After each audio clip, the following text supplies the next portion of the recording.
Welcome back, y'all, and in this video, we're going to be revisiting the topic of Expeditions, a MudRunner game once again, and a channel by the name of Game Riot actually recently released a video that went into way more detail about Expeditions than we have really been able to find anywhere else, and so what I'm going to do in this video is I'm going to let y'all know my thoughts and opinions about some of the things that Game Riot talked about, and of course, if you want to see their video, I will leave a link to it in the description box down below, but without any further ado, let's get into the details. Now, according to Game Riot's video, they have actually sat down and played the game, and they have hands-on experience with it, and so the things that they talked about in their video come from a place of having hands-on experience with the game, and I had no idea that really anybody outside of course, the dev team had hands-on experience with the game yet, but apparently they have, and some of the things they had to say have me very interested and very intrigued, and also still kind of questioning different things about the game. But let's start off with tire pressures. Now, according to Game Riot, the new tire pressure gameplay mechanic was demonstrated using the con, and the way it worked was apparently you can activate a button, I would suppose, and your tires will deflate a substantial amount in pressure so that you have more grip on rocks and other areas off-road. However, if you left your tires at lower pressure for too long, they would actually start to cause damage to the tires themselves, which is very much in the same vein as the way MudRunner and SnowRunner have always treated the diff lock feature. Now, let me know in the comments down below what your thoughts are on a tire pressure adjustment system coming to this series, because I know that adjustment of tire pressures is a long-requested, or rather has been a long-requested feature for this series, really ever since the days of the Spin Tires tech demo, but I am curious as to how they will implement it, because I feel like if it's implemented well, it could be something that a lot of people enjoy, but if it isn't implemented well, I don't know how many people will want to actually use it, but if it's implemented in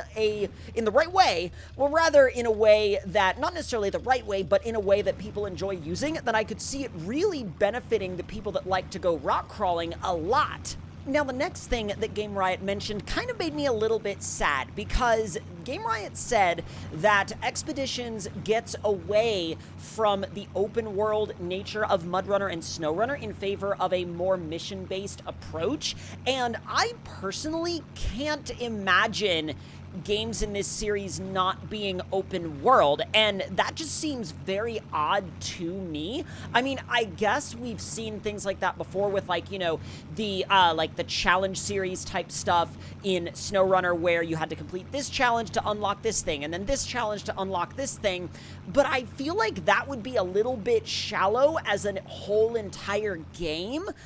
so I don't really know what the approach is there. Maybe it is genuinely based on, you know, targeting a much more casual player crowd, because, you know, if you define the missions very specifically, you know, maybe you would think that someone that has never played the series before is going to be more inclined to know what to do, and that's fair, but at the same time, it definitely makes me wonder what they will have in the game for the people that have been playing this series for many, many years, because I understand, you know, in order to keep a series going, they do have to bring in new players and new people in order to keep the series recognizable, in order to keep the series well supported, so that they can then build more in-depth projects to cater to their more hardcore fans, and I get that that's how they have to do things sometimes, and there is definitely a bit of a vibe in this community sometimes to sort of almost sideline casual players and be like, oh, well, you don't know what you're doing, so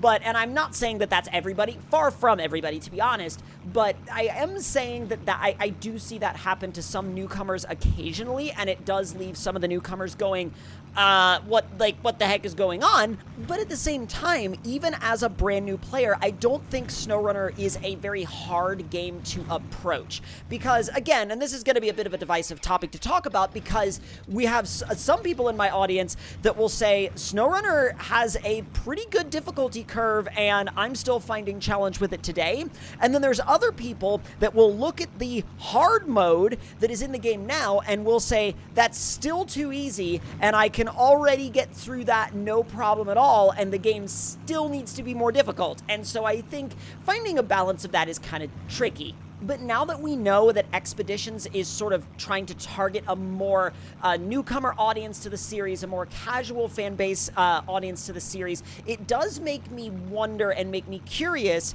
if Expeditions is going to be almost part of a different release schedule. Like, you know, if Expeditions comes out in, I don't know, early 2024, then maybe, you know, maybe the team that's working on Expeditions might not be working on the next main Runner series installment. I don't know, but unfortunately I feel like some of the ripple effects of, you know, them releasing a game that might be a little bit more geared to a more casual audience could leave some of the more hardcore fans and hardcore players feeling a bit sidelined. I don't know about that, but again, I always try to kind of ground myself and go back to the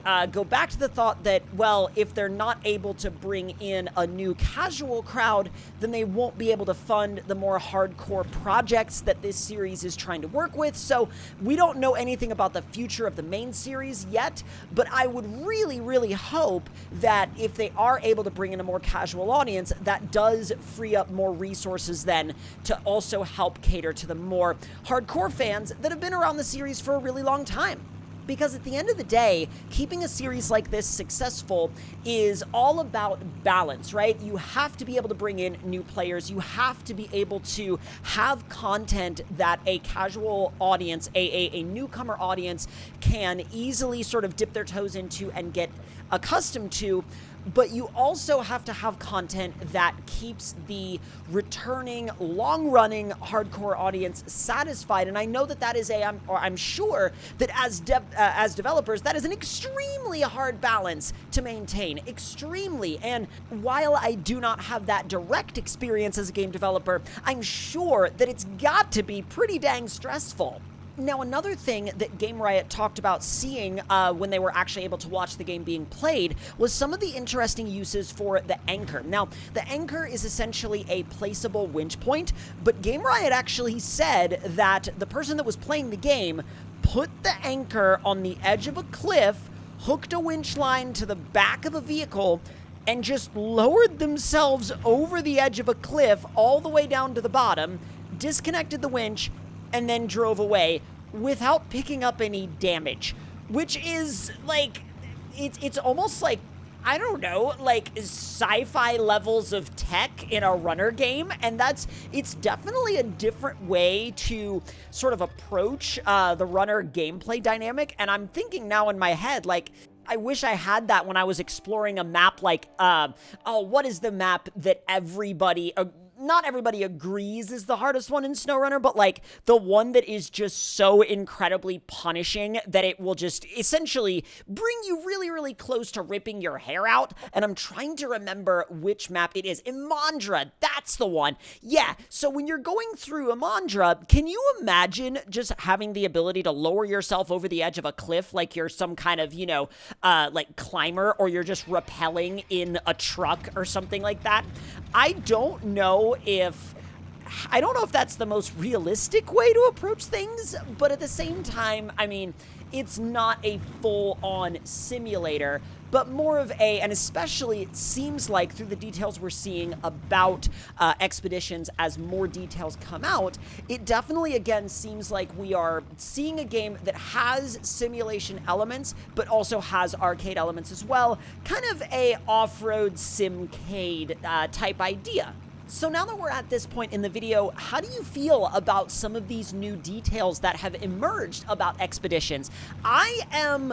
It's interesting. It's very much a up and down, back and forth kind of thing for me, because I am super excited about things like the tire pressure changes, but I'm a little iffy about the whole not necessarily being an open world game. Like, what is that about? So I'm so back and forth about it right now. I'm very curious as to what will continue to roll out in terms of information about the game. But again, I'm very torn on some of the announcements that we're getting right now. And I almost wonder And this is me internally crossing my fingers and hoping for the best, or rather externally, because I literally am physically crossing my fingers as I record this. I'm really hoping that a lot of this new tech that they are testing in Expeditions will make its way to a future main series runner game later on down the road. If that is the plan here, I am all for it. But if Expeditions is going to be gaining some things but losing a bunch of other things, I'm not sure that I would be down for that in a sort of main runner series title. So